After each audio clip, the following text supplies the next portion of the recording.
और अब जो है जंग का एक नया फ्रंट खुलने जा रहा है, जिसके संकेत जो है वो जबरदस्त मिल रहे हैं। और ऐसे में उसी से जुड़ी इस वक्त की ये बड़ी खबर आ रही है। बड़ी खबर पर रुक करे वर्ल्ड वॉर ब्रेकिंग न्यूज आपके सामने। ईरान और अमेरिका के बीच तनाव बढ़ चुका है, तनाव जबरदस्त है। ईरान और अमेरिका के बीच में फारस की खाड़ी में ईरान का शक्ति प्रदर्शन शुरू हो गया है। और ऐसे में अमेरिकी बेस पर मिसाइल अटैक की प्रैक्टिस की जा रही है।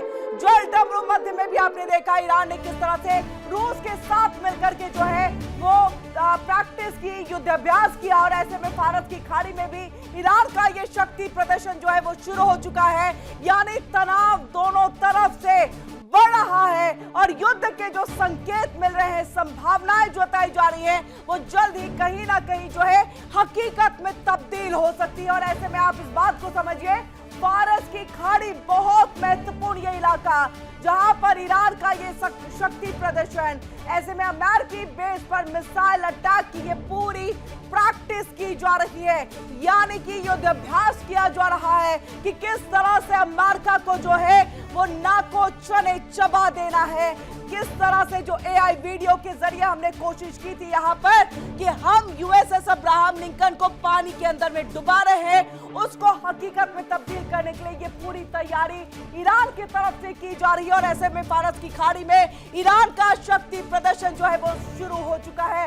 मिसाइल अटैक की प्रैक्टिस यहाँ पर शुरू। और ऐसे में इस बात को समझिए, संयुक्त राष्ट्र महासभा में इस बार यूक्रेन का प्रस्ताव और उसके ऊपर पर अमेरिका का एक अलग रुख जो है वो साफ तौर से दिख रहा है, जिस पर दुनिया एक तरह से चौंक चुकी है। यानी कि ये कहे कि लगातार हर मोर्चे पर यूक्रेन का साथ देने वाला अमेरिका अब मदद में कटौती और नए कूटनीतिक रुख के साथ सामने आया। और जनवरी 2025 में आप इस बात को समझिए, डोनाल्ड ट्रंप के एक बार फिर से सत्ता में आने के बाद से यूक्रेन को दी जा रही सहायता पर असर पड़ा है। जबकि ट्रंप ने रूस के राष्ट्रपति पुतिन को भी वार्ता में शामिल करने की नीति अपनाई। अमेरिकी प्रतिनिधि टैमी ब्रूस ने कहा, प्रस्ताव में सीज फायर का अपील महत्वपूर्ण है, लेकिन कुछ शब्द ऐसे जो शांति वार्ता में बाधा डाल सकते हैं। और ऐसे में देखिए, दुनिया की नजरें अब इस बदलाव के असर और आने वाले कूटनीतिक कदमों पर टिकी हुई है।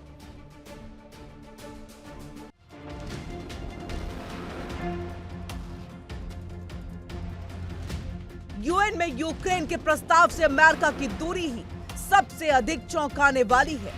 अमेरिका ने हर कदम पर यूक्रेन का साथ दिया, पैसा हो या फिर हथियार, हर तरह से यूक्रेन को अमेरिका से मदद मिली।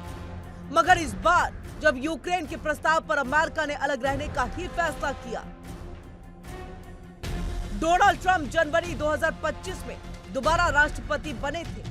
उनके आने के बाद अमेरिका ने यूक्रेन को दी जा रही मदद में कटौती की। डोनाल्ड ट्रंप ने पुतिन को दोबारा डिप्लोमेसी में शामिल किया और 2022 के हमले की निंदा नहीं की। यूएनजीए में अमेरिकी प्रतिनिधि टैमी ब्रूस ने कहा, प्रस्ताव में सीज फायर की अपील अच्छी है, लेकिन कुछ शब्द ऐसे जो शांति वार्ता में बाधा डाल सकते हैं। अमेरिका ने प्रस्ताव के कुछ पैराग्राफ्स पर अलग वोटिंग की मांग की, लेकिन वो खारिज हो गई। इससे पहले अमेरिका ने 1 महीने पहले भी यूक्रेन के पक्ष में एक प्रस्ताव के खिलाफ वोट किया था।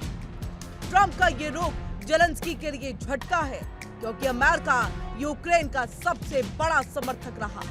तो वहीं पुतिन खुश होंगे, क्योंकि अमेरिका की वोटिंग से अलग रहना रूस की स्थिति को मजबूत करता है। इस वोटिंग में एक और खास बात, अमेरिका का सहयोगी देश इजराइल ने यूक्रेन का साथ दिया है। इजराइल ने अमेरिका से अलग होकर प्रस्ताव के पक्ष में वोट किया। इजरायली राजदूत डैनी जेरनॉन ने कहा, दोनों देशों के हित अलग हैं। बता दें कि रूस यूक्रेन युद्ध फरवरी 2022 से ही जारी है। Bureau report, India daily.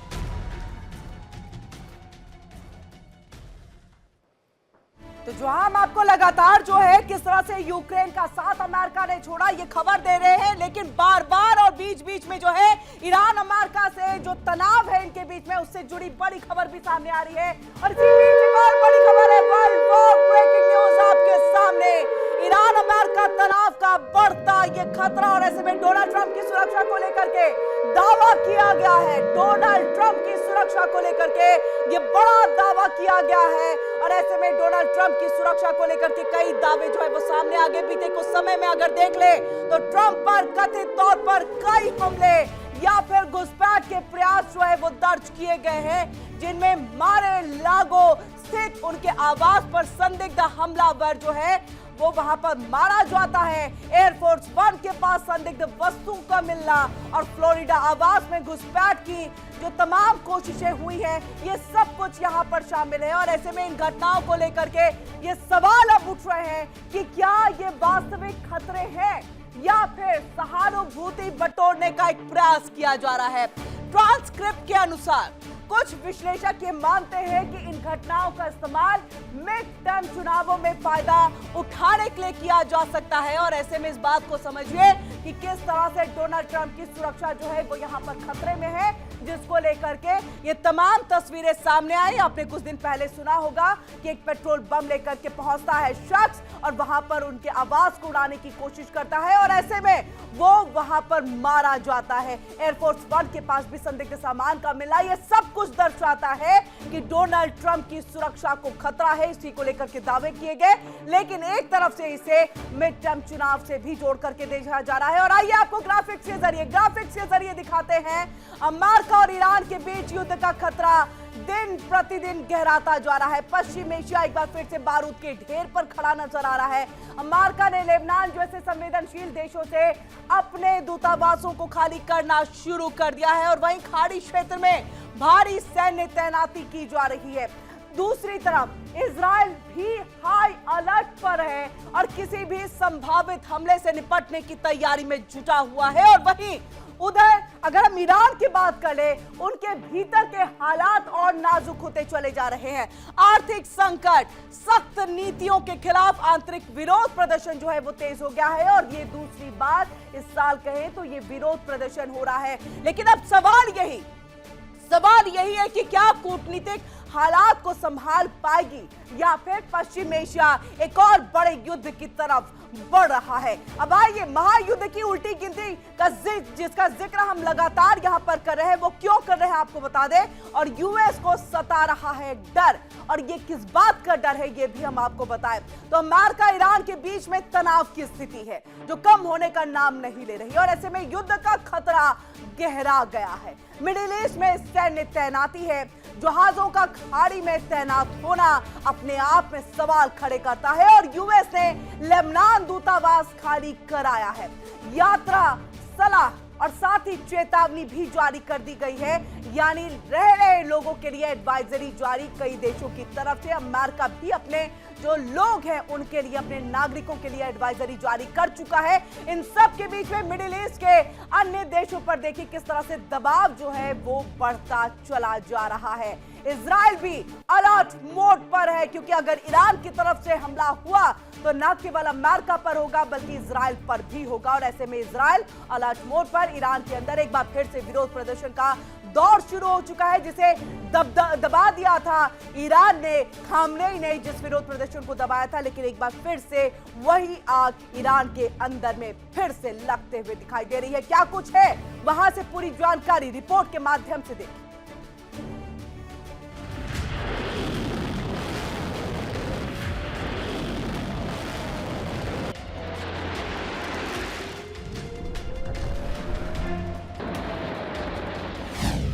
Middle east में तनाव चरम पर, महायुद्ध की उल्टी गिनती शुरू, यूएस ने लेबनान दूतावास खाली कराया, अमेरिका को सता रहा डर। अमेरिका ईरान के बीच जंग किसी भी वक्त शुरू हो सकती है।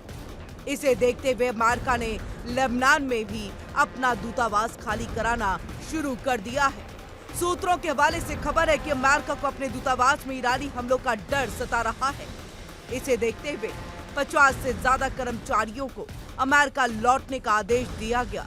ईरान के नजदीक अपने एयरबेस को भी खाली करा रहा है।